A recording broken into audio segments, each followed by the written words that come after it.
Bienvenidos a Aprendiendo a Amar a México. Hoy conoceremos la Ciudad de México, capital de nuestro bello país. Su historia es riquísima y su origen se remonta a la antigua México Tenochtitlan, prehispánica, que deslumbró a los españoles con sus impresionantes templos y palacios. Los españoles decidieron levantar sobre el mismo lugar de México Tenochtitlan su ciudad porque sabían del gran poder político y económico que representaba, y hasta la fecha se concentran aquí. En la Plaza de la Constitución, o Zócalo como se le conoce, se han encontrado importantes piezas, herencia de la cultura prehispánica, que se recopilan en el Museo del Templo Mayor. Pero en la Ciudad de México también se encuentra el parque más antiguo de América. ¿Saben de cuál hablamos? Tienen razón. El Bosque de Chapultepec, el pulmón más grande de la ciudad, un hermoso sitio cultural en el que se encuentran, además de viejos y hermosos ahuehuetes, el Gran Museo de México, el Museo Nacional de Antropología. ¿Pueden creer que también existe un museo del agua? Sí, se llama El Cárcamo y lo pintó Diego Rivera. ¿Y quién no ha visitado el zoológico de Chapultepec o el impresionante castillo de Chapultepec? Seguimos en Aprendiendo a Amar a México. En el Zócalo encontramos el imponente Palacio Nacional, un hermoso edificio que representa la historia de México. En 1523, después de la conquista y de la destrucción de Tenochtitlán, Hernán Cortés construyó aquí mismo su casa. Pero en 1562, el edificio pasó a formar parte de la corona española para convertirse en Palacio Virreinal. Al terminar la independencia de México en 1821, se le dio el nombre de Palacio Nacional, ya que en él se alojaban los tres poderes del país: ejecutivo, legislativo y judicial. En Palacio Nacional, cada 15 de septiembre, el presidente de la República hace repicar la campana de Dolores para celebrar la independencia de México. Aquí se encuentra el famoso mural de Diego Rivera, México a través de los siglos, en donde narra los principales acontecimientos de nuestra historia a través de destacados personajes mexicanos. En el Zócalo también encontramos el Templo Mayor, que era el recinto más importante de la vida política, religiosa y económica de los mexicas. Según la leyenda, fue construido en el lugar donde el pueblo de Aztlán debía encontrar un nopal con un águila devorando una serpiente. Su construcción se realizó en 7 etapas, ya que cada gobernante de Tenochtitlán demostraba su poder construyendo un nivel más.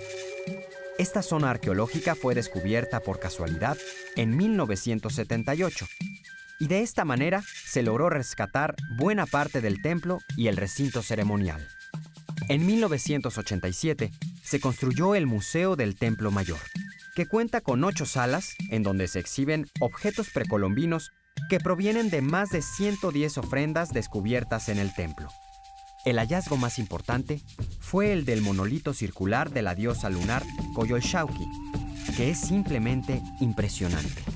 Y por último, visitamos la Catedral Metropolitana, una obra de inmenso valor en la arquitectura colonial. En 1524, Hernán Cortés colocó la primera piedra de lo que sería la catedral, utilizando para su construcción el material que había formado parte del Templo Mayor. Más adelante este edificio fue demolido y comenzó la construcción de la catedral como la conocemos actualmente. Esta labor se llevó a cabo a lo largo de 3 siglos. Por eso podemos encontrar diferentes estilos de arquitectura en ella. La construcción de su exterior finalizó hasta 1813 y fue realizada por el arquitecto Manuel Tolsá.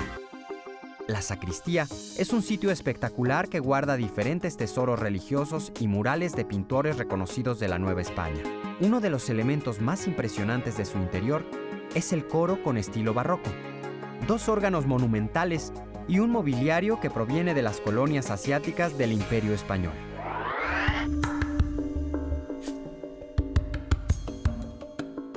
En 1519, Hernán Cortés entró a la Ciudad de México Tenochtitlan en compañía de su milicia y de sus aliados indígenas, con lo que se dio inicio al proceso de la conquista. Nuestra ciudad actual aún guarda resquicios de lo que fue este importante periodo que sentó las bases para lo que posteriormente sería conocido como la Nueva España.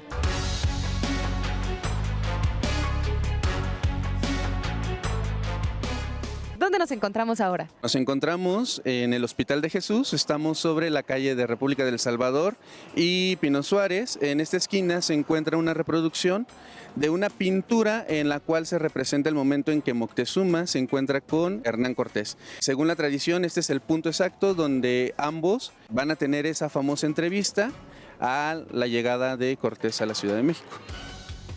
Esta obra se encuentra a espaldas de lo que es el Templo de Jesús Nazareno, un lugar que también es representativo cuando estamos hablando de estos escenarios de la conquista. Sí, así es. No solamente porque se da la entrevista entre el Güey Tlatoani y el conquistador, sino porque además es una fundación de Hernán Cortés este hospital, el Hospital de Jesús, y también aquí se encuentra la tumba del conquistador y es motivo de mucha polémica el que esté aquí. Y hay muchos datos interesantes que podríamos mencionar sobre este sitio. Como por ejemplo acabas de mencionar lo de la tumba de Hernán Cortés que está dentro del templo. Sabemos que en algún momento los reyes de España ofrecieron construirle una tumba, un mausoleo. Se habla mucho de eso, son como rumores de que en las dos visitas que han hecho los diferentes reyes de España han venido a visitar la tumba del conquistador, porque a diferencia de México, en España Cortés sí tiene una presencia muy importante dentro de la historia de la propia península. También otro dato interesante es que este hospital que funda Hernán Cortés es el primer hospital en América. Sí, así es. Una vez ganada la Ciudad de México, Cortés decide fundar un hospital. Hay que recordar que ya se había vivido una primera epidemia, que fue lo que hizo que ganaran la ciudad de Tenochtitlan. Entonces se hace la fundación de un hospital. Se cree que ya existía uno previo a 1524, que es cuando se funda este nosocomio.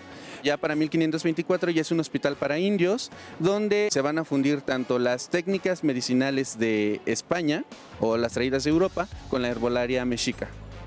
Y el templo, no podemos dejar también de hablar acerca de sus fachadas. Tiene dos fachadas. ¿Por qué? Todos los templos por lo regular suelen tener dos fachadas, la entrada principal y una entrada lateral. Por la principal obviamente se podía entrar para las procesiones y la lateral funcionaba como de salida. En este caso, la fachada principal, que da hacia la entrada del hospital, se afirma que fue la fachada principal de la antigua Catedral de México, que se pueden ver sus vestigios a través de las ventanas arqueológicas que se encuentran fuera de catedral. Fue desmontada y fue puesta en ese lugar. Y la fachada lateral, donde se encuentra la Inmaculada Concepción de María, tiene una leyenda muy bonita. Se dice que cuando se estaban construyendo unas casas en la Ciudad de México, se descubre la imagen de un dios mexica. No se especifica cuál, pero deciden rifar la piedra porque se estaban construyendo varias iglesias para que la pudieran utilizar. La rifan y resulta que la que gana es el templo de la Limpia Concepción, que sería después conocido como Jesús Nazareno, y esa escultura es mandada a tallar y se hace una Inmaculada Concepción que se consideró milagrosa. Sobre todo se tiene noticias de que los indígenas venían y dejaban al pie de la imagen o a la puerta velas, frutas, comida. ¿Por qué? Porque era la forma en que ellos agradecían a los milagros hechos por la Virgen. Esto recuerda un poco a cuando descubren a Coatlicue en el siglo XVIII y que la ponen en el patio de la Universidad de México, donde los indígenas iban y le dejaban velas, le dejaban comida, ¿no? Que eso obligó a que la volvieran a ocultar. ¿Por qué? Porque pensaban que estaban orillando otra vez a los indígenas a sus cultos prehispánicos.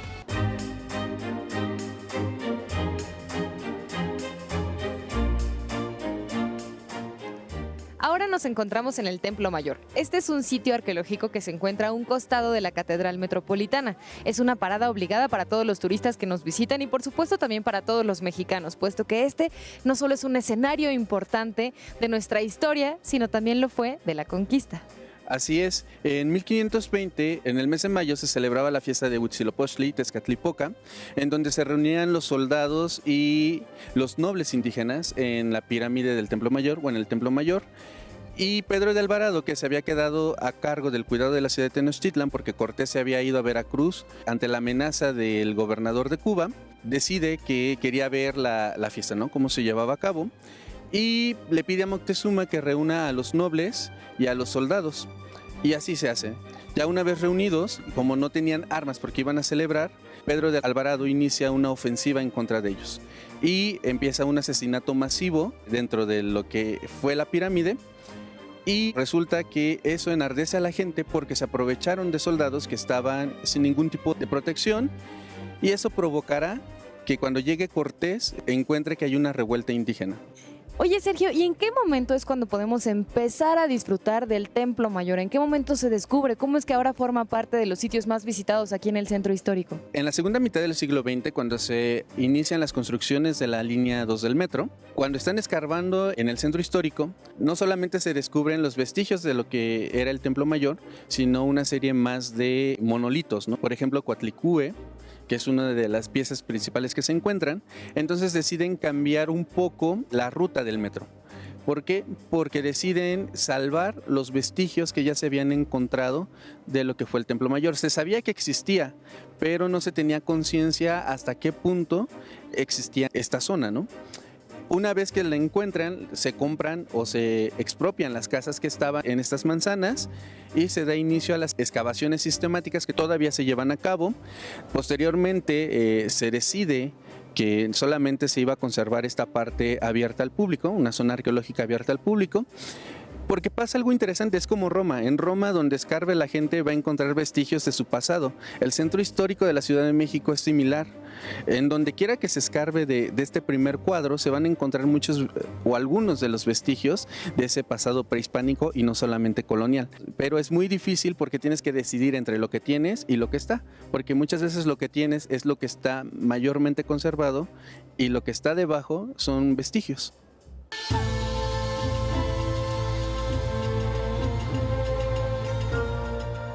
En algún momento Hernán Cortés, cuando vivió aquí en la Ciudad de México, fue propietario de varios predios que se encontraban aquí en el centro, de hecho bastante grandes. Y justamente ahora nos encontramos enfrente de la fachada más antigua que nos puede remontar a aquella época. Así es, una vez que se gana la conquista, Cortés empieza a repartir los solares entre los distintos conquistadores. Los solares son los terrenos y obviamente como él era el capitán o el general, le tocó una mayor parte de ello. Primero el predio que pertenece hoy a Palacio Nacional fue adquirido por él, a él le tocó. Pero como ahí ellos estaban pensando en un palacio para el virrey, el representante del rey, se lo compran a Cortés. También se habla que lo que tenemos detrás de nosotros, que hoy está dividido en varios lotes, perteneció al conquistador y la fachada que tenemos detrás sería una de las fachadas más antiguas dentro de la Ciudad de México o de una de las construcciones más antiguas en la Ciudad de México. También se habla que le pertenecía parte de lo que hoy es el Monte de Piedad hasta la calle 16 de septiembre y el último espacio que le perteneció fue lo que hoy es el Ayuntamiento de la Ciudad de México. El Palacio del Ayuntamiento fue la última casa de Cortés dentro del centro histórico. Esto tiene que ver mucho porque en la idea de la época de Cortés el poder tenía que estar centralizado. Entonces es por eso que queda el Palacio del Virrey, a un costado quedará la catedral como el poder eclesiástico religioso y obviamente el poder de Cortés, que fue el primer capitán, el general y fue de suma importancia dentro de la historia de la conquista.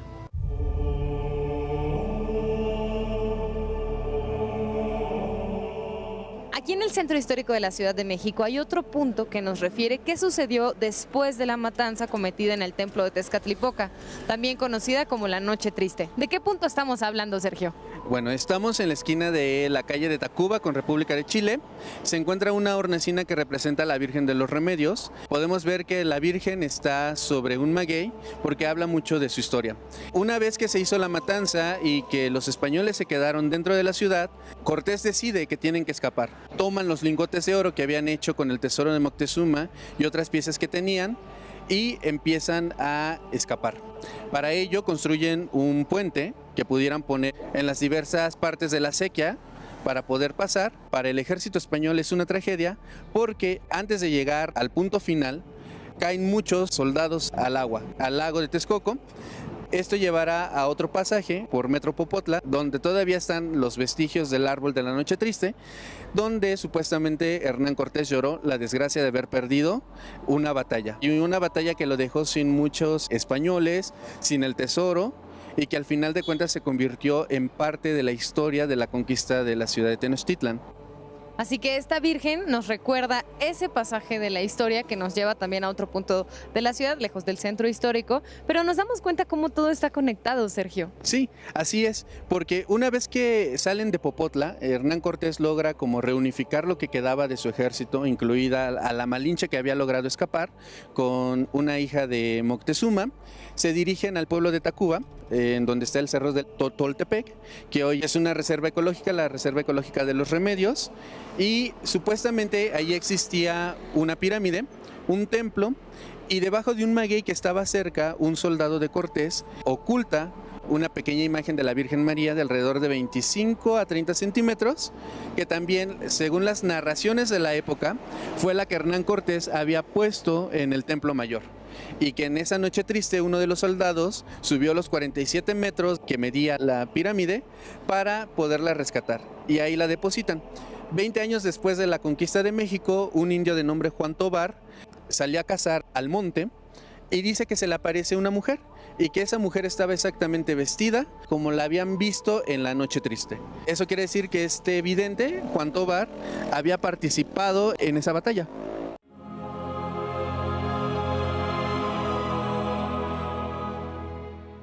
Ahora sí, ya estamos aquí en la Plaza de la Santa Veracruz, en donde se encuentra un templo con el mismo nombre.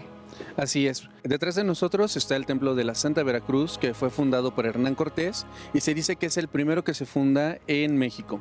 Cortés parece que era devoto a la Santa Cruz de Cristo. Hay que recordar que Veracruz debe su nombre porque era la Villa Rica de la Veracruz y fundación también de Cortés. ¿Qué es lo que podemos apreciar cuando vemos este templo? Estás hablando de que es quizás la primera edificación religiosa ya como templo que se yergue en América. Eso nos dice que estamos apreciando una arquitectura por lo menos bastante antigua. Seguramente existía una ermita más pequeña, una iglesia más pequeña. Con el paso del tiempo se fue reformando y se fue haciendo más grande. ¿Por qué? Porque también las iglesias cambiaban según el tiempo y según las entradas económicas que tuvieran. Esta era una parroquia, o sea, no le pertenecía a ninguna orden religiosa. Y bueno, teniendo en cuenta que era una fundación de Hernán Cortés, el gran conquistador, como lo veían en la Nueva España, obviamente se le metió más dinero para su construcción y su ampliación. En la actualidad, este templo forma parte de un conjunto de edificios muy bellos, algunos de ellos son museos que podemos visitar aquí en esta pequeña plaza. Así es, seguramente lo que hoy ocupa el predio del Museo Nacional de la Estampa era parte de la parroquia. Hay que recordar que con las leyes de reforma y Benito Juárez, solamente los templos quedan a cargo de la iglesia, o la mayoría de los templos quedan a cargo de la iglesia, y las casas y todas las construcciones que estaban adyacentes a ellos son divididos.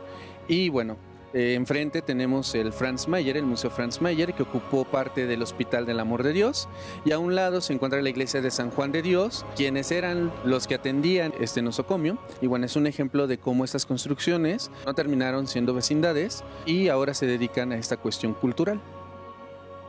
Muy bien, ahora sí, entonces visitemos nuestro último punto para culminar estos escenarios que nos hablan de la conquista de México. Así es.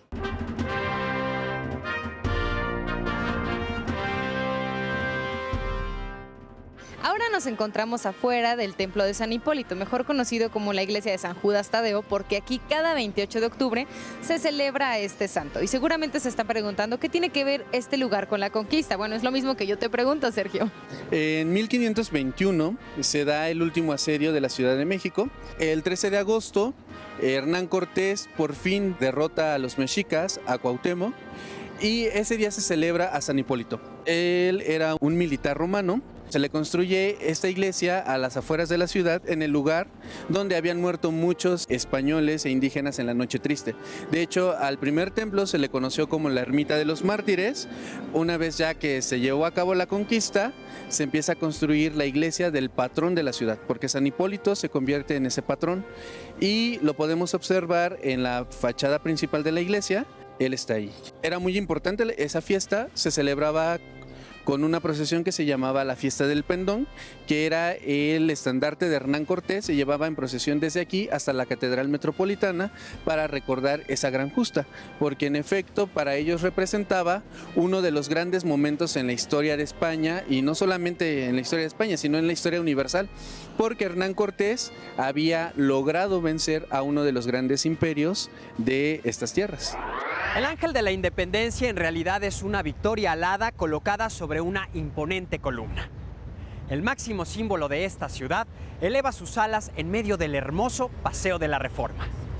En 1902, Porfirio Díaz colocó la primera piedra de este célebre monumento, con el objetivo de rendir homenaje a los héroes de la independencia. El arquitecto Antonio Rivas Mercado, inspirándose en algunas famosas columnas del mundo, fue el responsable de su creación. El 16 de septiembre de 1910, este monumento fue inaugurado durante las fiestas del centenario de la independencia, al cual asistieron desde diplomáticos hasta gente del pueblo. En 1957, el ángel se desplomó a causa de un fuerte terremoto. La escultura fue repuesta poco tiempo después y hasta el día de hoy ha resistido todos los embates de la naturaleza. Hoy en día, la Columna de la Independencia es un centro de reunión donde los mexicanos asisten a espectáculos, manifiestan inconformidades políticas y sociales y también celebran cuando la selección mexicana de fútbol gana un partido. Su edificación también fue encargada por el presidente Porfirio Díaz en 1904 para festejar el centenario de la independencia al arquitecto italiano Adamo Boari. Sin embargo, esta obra monumental fue suspendida debido al estallido de la Revolución. Fue inaugurada hasta 1934 con una obra de teatro, La Verdad Sospechosa.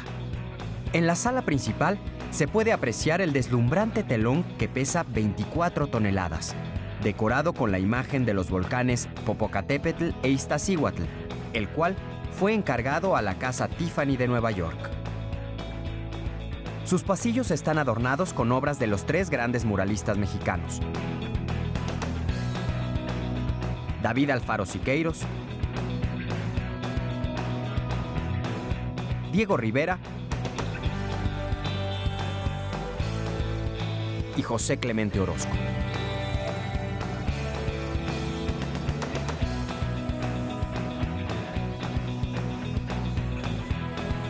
El palacio aloja dos museos: el de Bellas Artes, con 8 salas de exposición, y el Museo Nacional de Arquitectura.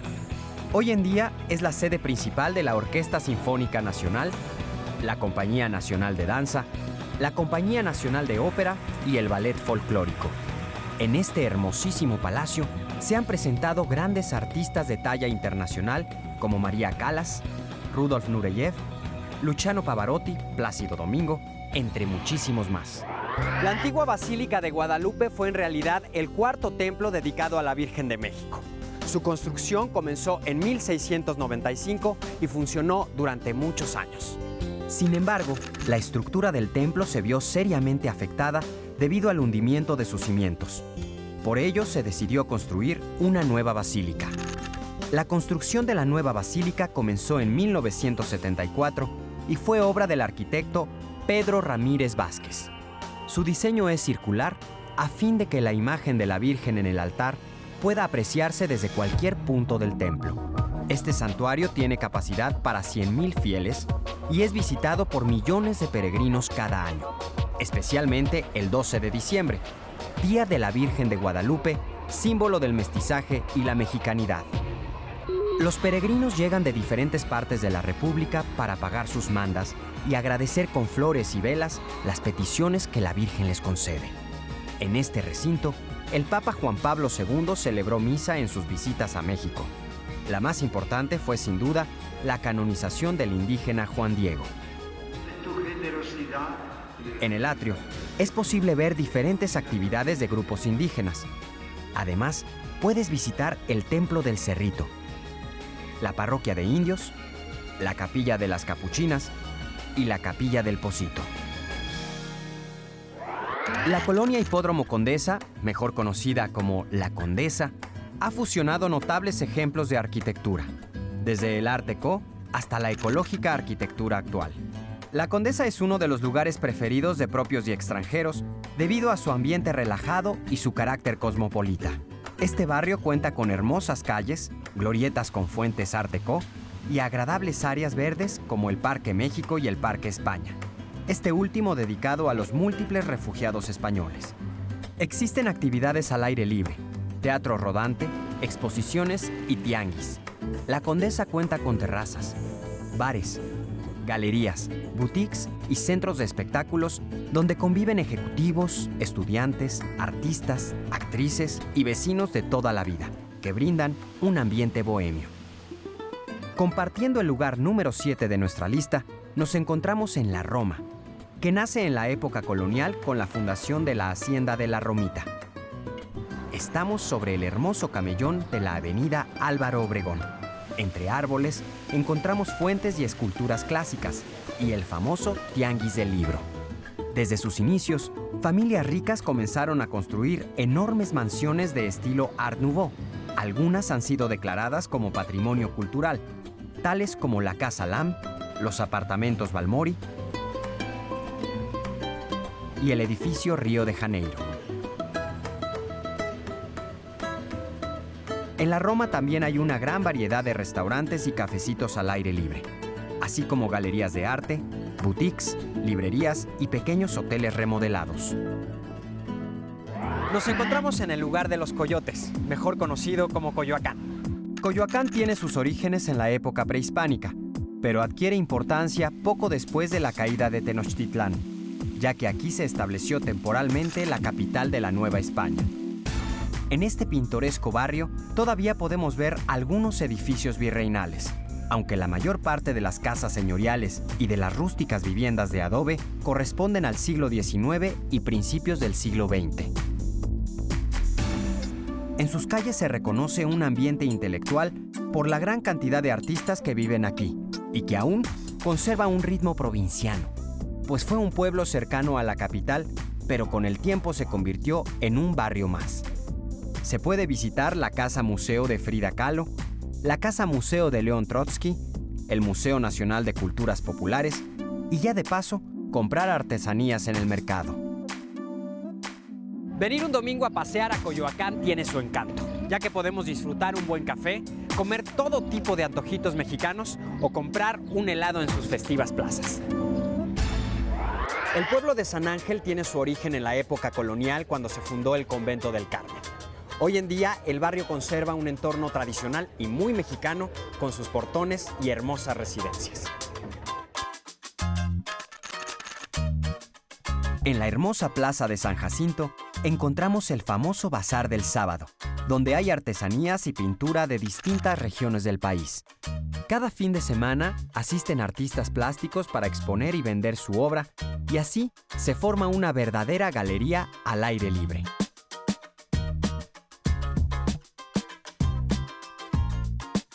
En San Ángel se encuentra el Museo Estudio Diego Rivera, donde el artista pintó la mayor parte de su obra de caballete. El museo exhibe pinturas, documentos, objetos personales y fotografías que recrean la vida y trabajo de Diego Rivera, así como el de su esposa, Frida Kahlo. Seguimos nuestro recorrido por la Ciudad de México, que tiene de todo. Bosques, jardines y, por supuesto, edificaciones impresionantes que tienen su origen en el Porfiriato. Entre ellas, el Palacio de Bellas Artes, el recinto más importante de la vida cultural y artística del país. El Monumento a la Revolución Mexicana, símbolo de la lucha armada. Y quizá el monumento que todos los mexicanos conocen es la Columna de la Independencia en el Paseo de la Reforma, conocida como El Ángel. Todas estas construcciones se realizaron para conmemorar el centenario de la independencia de nuestro país. ¿Las han visitado? La Ciudad de México es referencia obligada para visitantes del mundo entero, pues es cuna de pensadores, escritores, actores, poetas, músicos, historiadores, escultores y pintores. La lista es inmensa, que con su aportación han enriquecido el acervo cultural de nuestro país. La lista, como decía, es inmensa. Diego Rivera, Frida Kahlo, Salvador Novo, Octavio Paz, Miguel León Portilla fueron algunos de sus habitantes. ¿Habían escuchado de ellos? Acompáñennos en Aprendiendo a Amar a México. Xochimilco estuvo poblado por grupos indígenas que se dedicaron a cultivar maíz, frijol, chile y calabaza. Xochimilco es uno de los paseos favoritos de mexicanos y extranjeros. ya que conserva un atractivo único que le ha dado fama internacional: las originales chinampas, jardines flotantes que sirven para cultivar flores y verduras. Una técnica novedosa. Xochimilco está rodeado por canales que sirvieron como vías de tránsito para comercializar los productos que ahí se cultivaban. Actualmente, algunos de estos canales se pueden recorrer en trajineras que los lugareños decoran con hermosos arreglos florales. En este recorrido, puedes organizar una verdadera fiesta en la trajinera, amenizada con música en vivo, antojitos y un paisaje irrepetible en todo el mundo, que ha sido escenario de películas y series de televisión.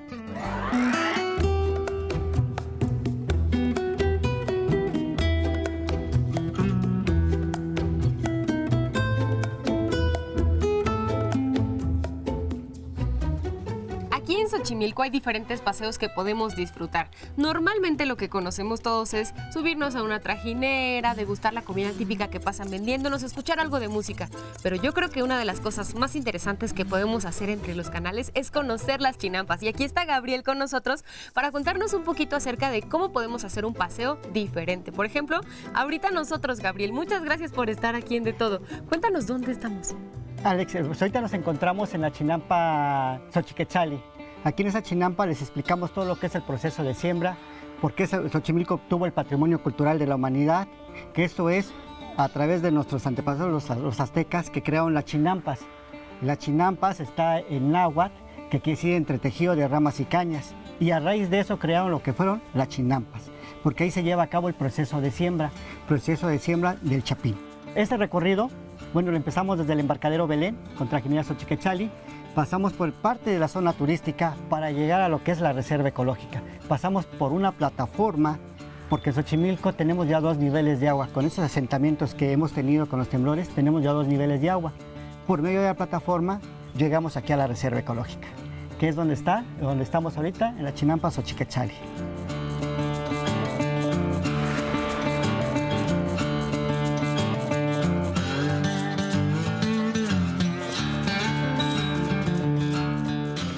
De aquí, nosotros también queremos hacer algo que conozcan lo que realmente es Xochimilco, Xochimilco de antes, Xochimilco de naturaleza, Xochimilco donde vamos a vivir experiencias, que esas experiencias van a ser momentos inolvidables. También pasamos por la isla de los sabios chililicuas, los sabios que fueron los creadores del Códice Bariano, y ahí obtuvimos lo que es una narración de la leyenda del amor de Quetzal, Chimalpictoc, en la isla de los sabios chililicos.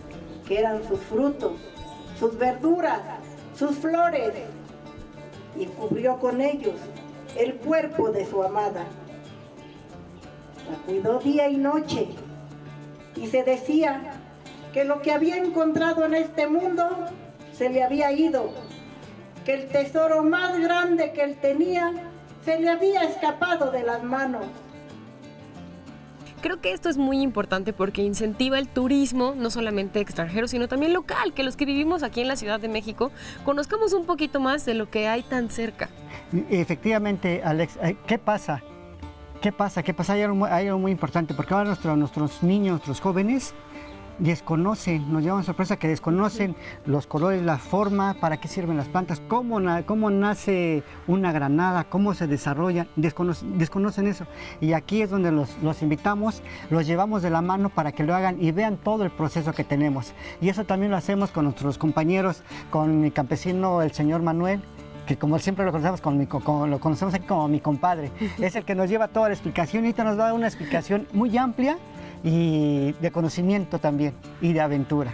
Bueno, pues ¿qué les parece si entonces vamos con Manuel para conocer un poco acerca de lo que se hace en una chinampa? Y además esto es interactivo, entonces está padrísimo. Vamos a empezar. Vamos adelante, por favor.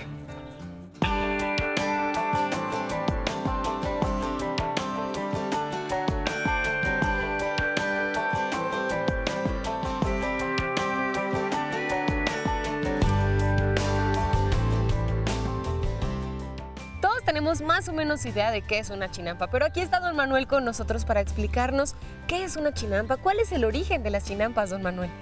La idea de las chinampas se le atribuye al primer gobernante Xochimilca, Acatonali. Acatonali fue el que promovió la construcción de la zona chinampera y la producción agrícola local en el siglo XIII. Chinampa viene del náhuatl Chinamitl, y Chinamitl quiere decir seto o cerca de cañas. La historia hace referencia a las huertas de los Xochimilcas, un pueblo del México prehispánico que construía a modo de islotes dentro de los lagos para ganar superficie de cultivo. Los agricultores amontonaban a las orillas el lodo del fondo lacustre, rico en nutrientes, y lo protegían con una empalizada. Una vez hecho esto, se hacía la siembra. Aquí tenemos un seto. Si ustedes van al diccionario, les va a decir que es un conjunto de cañuelas entrelazadas entre sí. Y un conjunto de setos ordenados dan origen a lo que es el chinamil. Aquí tengo 3 ejemplos de chinamil. El de cañuelas o rastrojo, que nos habla la historia, aquí está al centro. Aquí tengo otro más fuerte, que es de carrizo. Y de este lado tengo uno de palmas, de hojas. Y entonces, gracias a estas técnicas que se conservan hasta la actualidad, es que todavía podemos encontrar cultivos aquí en Xochimilco. Claro que sí. Aquí, partiendo de lo que estamos hablando, de chinamil, del seto, que esto es rastrojo o cañuelas, nos dan este producto que todos lo conocemos, que es el maíz. Y hay otras siembras que tenemos identificadas dentro de las primeras en la historia, ¿verdad? Que la tenemos aquí al frente, dentro de las plantas útiles, que es el nopal. Y aparece ahí en nuestro lábaro patrio como recuerdo bien marcado dentro de la historia. Tenemos el chayote, es un alimento genérico.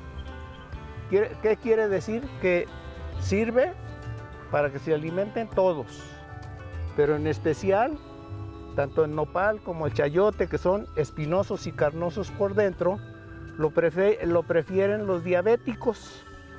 ¿Por qué? Porque no contienen glucosa, les alimenta y les cura. La sábila es regenerativa celular para el ser humano. Tiene mucha utilidad. Si alguien sufre una cortadura y recurre a la sábila para curarse, se va a curar con rapidez y no le va a quedar cicatriz. Y aquí tenemos otro tipo de siembra, el chilacayote, blanco y verde, que sirve para muchos guisados también. ¿Sí? Y dulces también. Y dulces, cuando ya está macizo, sirve para el dulce del chilacayote. Aquí tenemos una que es curativa, sí la conocen ustedes. Es la manzanilla. La manzanilla, ¿verdad? Pertenece a las plantas curativas. Esto es tan solo un poquito de todo lo que se puede cultivar en la Chinampa. Es como quizás lo más representativo, pero la realidad es que es una tierra muy fértil con muchos nutrientes y se pueden dar muchas otras cosas. Pero ¿qué le parece, don Manuel, si entonces vamos a ver un poquito de ahora sí cómo se trabaja? Pues entonces vamos a continuar. Desde la época prehispánica se vienen trayendo 2 tipos de siembras. Uno, la primera dije sencilla porque lo conocemos casi todos. ¿Por qué? Porque consiste en remover la tierra, armar los surcos y depositar la semilla directamente al surco, que es la siembra más insegura. ¿Por qué? Porque si no tiene la humedad suficiente la tierra, no van a nacer las semillas. Si está la tierra demasiado seca, tampoco van a nacer las semillas. Cuando germinan las semillas, despiden un aroma que nosotros no percibimos, pero los animales sí. Entonces, nosotros plantamos nuestra semilla al surco, pero cuando vamos a revisar, resulta que nació una semilla por acá, otra por allá, otra hasta allá de ese lado. Y lo demás revisamos y hay perforaciones. Los animales ya sacaron la semilla y ya se la comieron. ¿Sí? A raíz de este problema, desde la época antigua, el mexicano creó otro tipo de siembra, que es a través del chapín. El chapín se auxilia de esto. Muchos les dicen es un cajón. Pues sí, se parece a un cajón, pero está dentro de la tierra. que se llama almácigo. En el almácigo vamos a depositar el lodo que vamos a sacar del fondo del canal. ¿Listo? ¿Cómo se llama? Oscar. Oscar va a ser, los demás van a observar, le toman su foto del recuerdo, por favor. A ver, adelante. En este momento Oscar va a ejecutar el trabajo prehispánico, va a sacar el lodo del fondo del canal.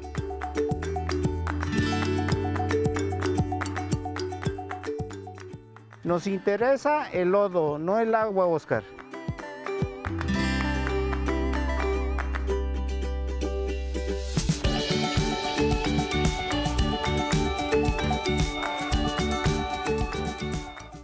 Bueno, sus aplausos para ¡Bravo! Oscar, se los merece.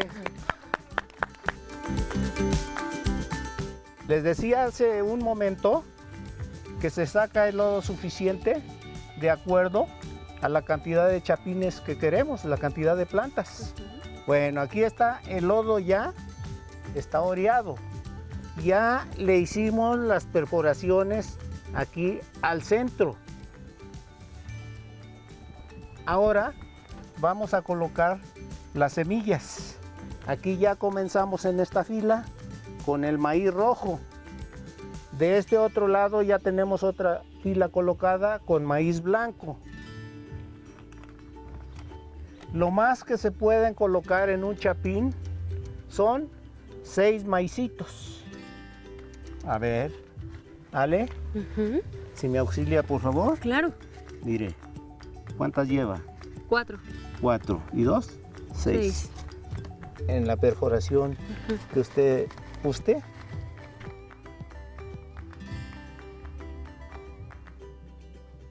Y en este pequeño espacio tenemos un poquito más de 150 chapines. Si ustedes lo multiplican por 6, vamos a obtener una cosecha de 600 elotes o 600 mazorcas de maíz. Esto es más que interesante. Vamos a continuar.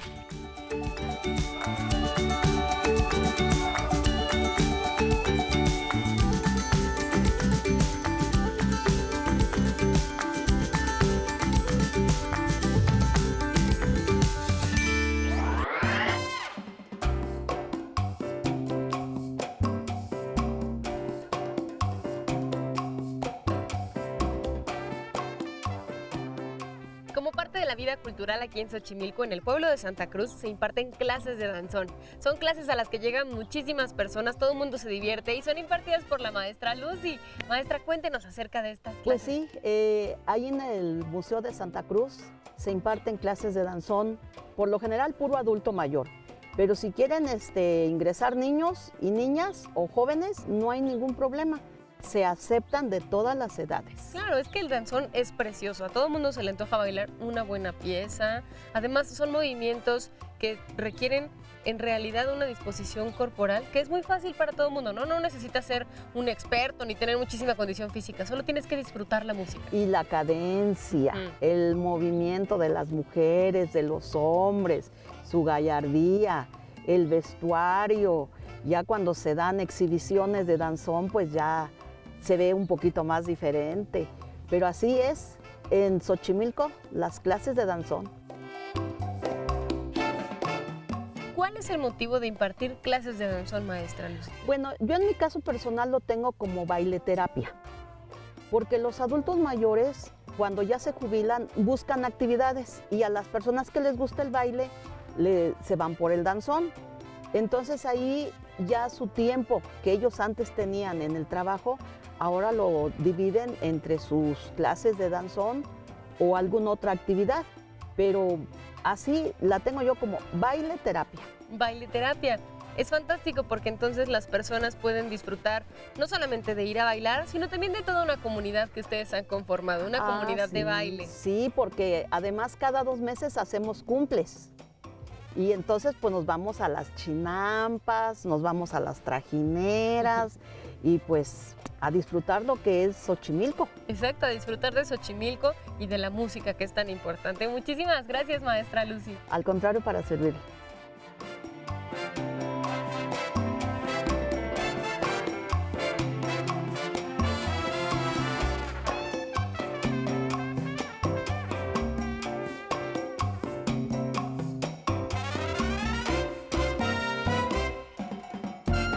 El bosque es visitado por miles de personas y está dividido en 3 secciones que cuentan con museos, lagos, centros culturales, restaurantes, un zoológico, un jardín botánico y un parque de diversiones. Enclavado en el bosque de Chapultepec se encuentra el lago del mismo nombre. Es un lugar idóneo para pasar un día de esparcimiento o para hacer ejercicio. El lago es ideal para dar un paseo en lancha y uno de los lugares predilectos de los jóvenes para irse de pinta. Aquí mismo se encuentra la Casa del Lago, recinto de la vanguardia cultural del país. El zoológico de Chapultepec es el favorito de miles de personas que buscan sano entretenimiento. Fue obra del biólogo mexicano Alfonso L. Herrera, quien tras años de investigación logró abrir sus puertas en 1924. El célebre castillo de Chapultepec cuenta con 3 zonas de exhibición ambientadas con objetos de la época. Este castillo fue construido en 1785 por el virrey Bernardo de Gálvez y ha sido clave en relevantes sucesos históricos, como la heroica batalla de los Niños Héroes contra el ejército invasor de los Estados Unidos. Ha sido utilizado como palacio por los emperadores europeos Maximiliano y Carlota, y después como residencia presidencial, hasta que en 1939, por decreto del presidente Lázaro Cárdenas, se convirtió en el Museo Nacional de Historia, que reúne documentos y piezas significativas del país, desde la independencia hasta la Revolución. Este es el bosque de Chapultepec, el gran pulmón de la Ciudad de México, cuyo nombre significa en náhuatl el Cerro del Chapulín. ¿Qué es un pulmón verde? Vale la pena resaltar que es mucho más que un área llena de vegetación. Si consideramos al pulmón como un órgano vital, podemos concluir que un pulmón verde es un espacio esencial para la salud de una urbe. Este es el gran pulmón de la Ciudad de México, el bosque de Chapultepec. Un espacio de 3 secciones y de casi 700 hectáreas, que rompe con la crudeza de las avenidas, los autos y el ajetreo de la capital. Es un lugar en donde los visitantes respiran más que aire puro.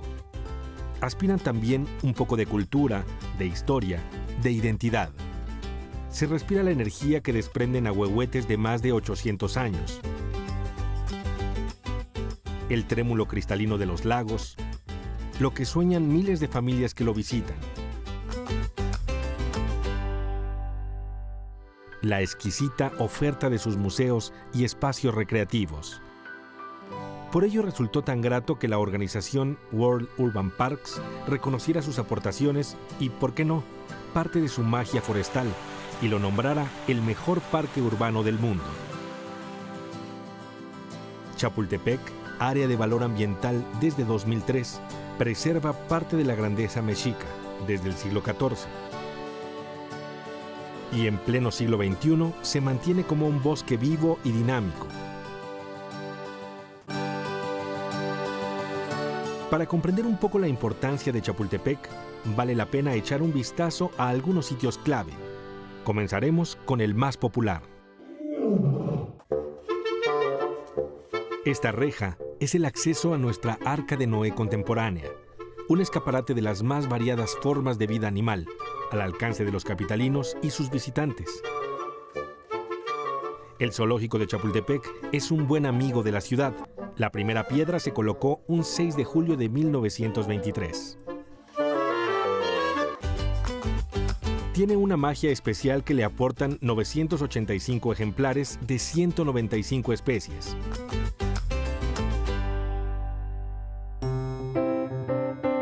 El zoológico se ha profesionalizado y se ha convertido en referente de conservación. El programa más afamado en el mundo es el del panda gigante.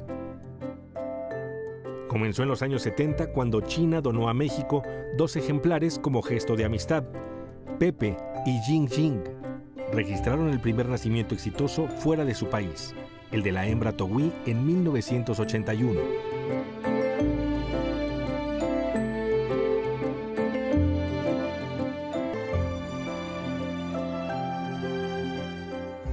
En 44 años, Chapultepec ha albergado 11 pandas. Actualmente, solo sobreviven las hembras Xuan Xuan, con 32 años, y Xin Xin, de 29.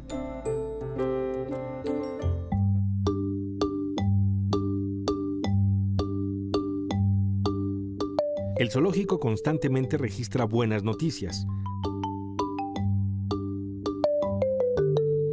Ocurrió hace unos meses, con el nacimiento de una hembra de jirafa reticulada, a la que se nombró Jirafifita.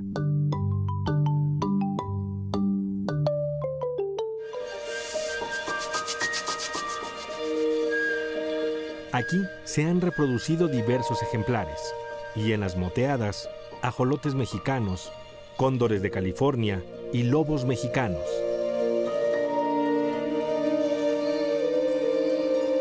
Así lucían las 6 crías más recientes de esta última especie.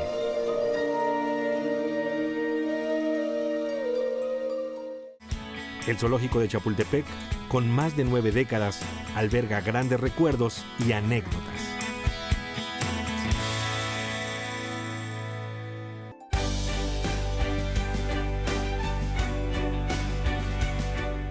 Es un sitio obligado de la primera sección de nuestro entrañable bosque urbano, en lo alto del Cerro del Chapulín.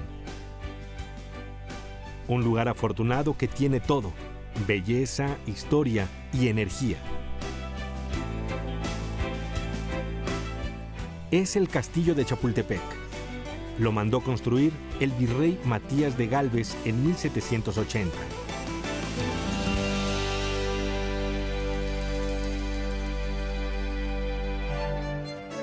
El castillo de Chapultepec nace de un accidente. Estalla la casa del virrey en la parte baja del cerro, hacia 1780. Estalla porque había una fábrica de pólvora a un lado, y entonces el virrey Matías de Gálvez decide reconstruirla.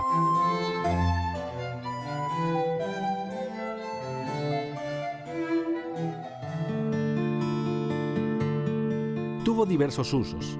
Fue casa de descanso de virreyes, bodega de maíz, colegio militar, observatorio astronómico, y adquirió su carácter real con la llegada del emperador Maximiliano de Habsburgo y la emperatriz Carlota.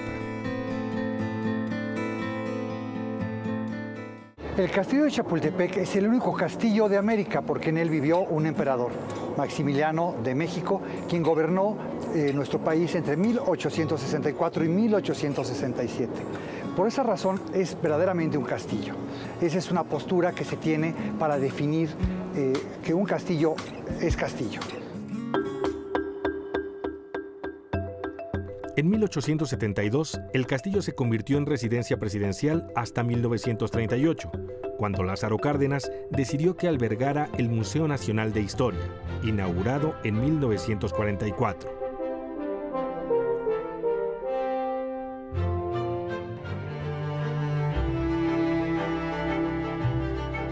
En esta condición, hoy en día se comparten espacios y fachadas, verdaderas revelaciones de nuestra historia.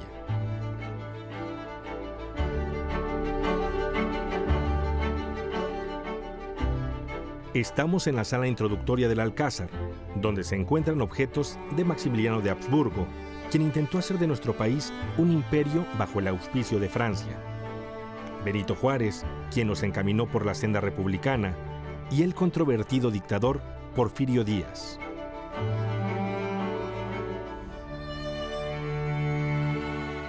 Al caminar a la terraza, encontramos una panorámica de la ciudad.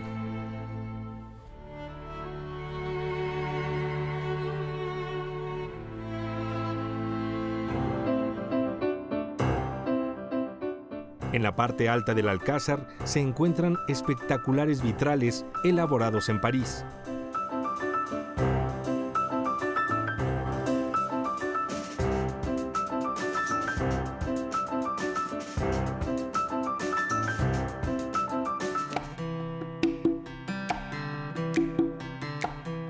El Museo Nacional de Historia resguarda objetos invaluables que narran momentos clave de México desde la conquista hasta el siglo XX. Los murales son verdaderos tesoros. Este es de David Alfaro Siqueiros, del porfirismo a la revolución. El artista Gabriel Flores representó así la intervención norteamericana. El retablo de la independencia de Juan O'Gorman plasmó la sociedad de la Nueva España con la figura principal de la independencia, Miguel Hidalgo. Juárez, símbolo del nacimiento de la República contra la intervención francesa, es de los más difundidos. Su autor, Antonio González Orozco.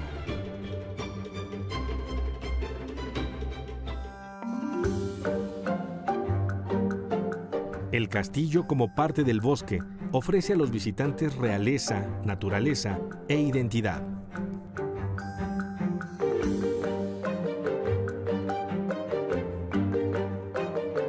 El Museo Nacional de Antropología e Historia está ubicado en el bosque de Chapultepec y fue construido por el arquitecto Pedro Ramírez Vázquez.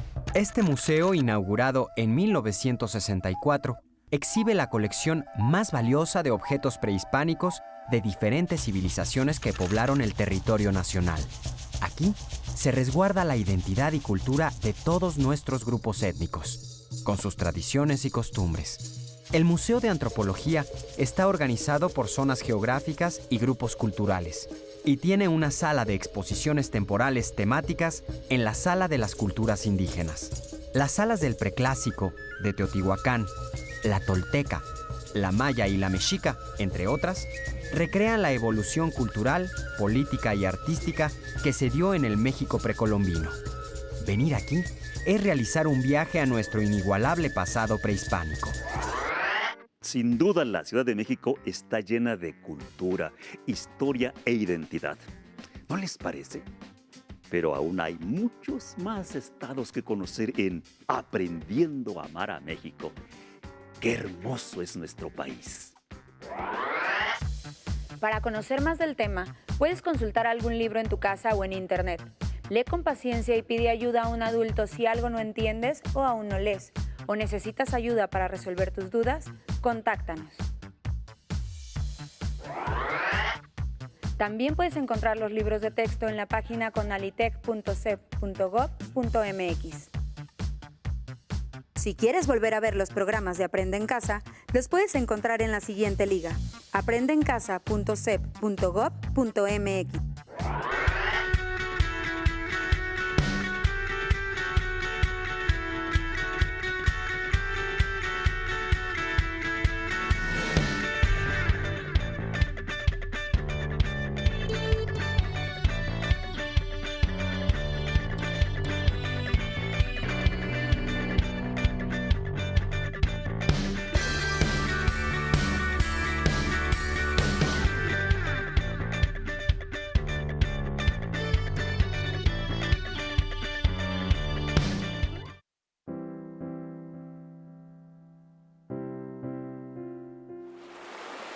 Cha son wane mthia has mum so la hiron hepman mas os give what mes cathius niekos makanatso kwane man os mun homa os kius mun ka quest hun mes ma sekons ne hothes me cathiu lema os ne atetso na nieko la neka huma I meite man niesko hoka ngos ka kwas katso kwane man ka nos hukyu nga manyu wena makiha hu no aka hawai hwatso kimnyu wea ma hawai tosta ala kafias o nie kafias la nechazo man. Cuando era pequeña, la curiosidad por explorar siempre llevaba mi imaginación muy lejos. Y aunque soy de la generación que vio llegar al hombre a la luna, a mí siempre me fascinaba pensar en los secretos que había enterrados en la tierra. Mi papá siempre nos enseñó que las ciencias eran maravillosas. Y aunque mis papás siempre me apoyaban, nunca faltó quien me dijera, ¿por qué mejor no te conviertes en maestra? Estudiar física fue mi primer reto y entender cómo funcionaba nuestra Tierra se convirtió en mi pasión. Después de muchos años, sigo trabajando en lo que más me apasiona. Investigo nuestro planeta y a nuestros antepasados. Explota tu talento. porque allá afuera el mundo está lleno de conocimiento por descubrir.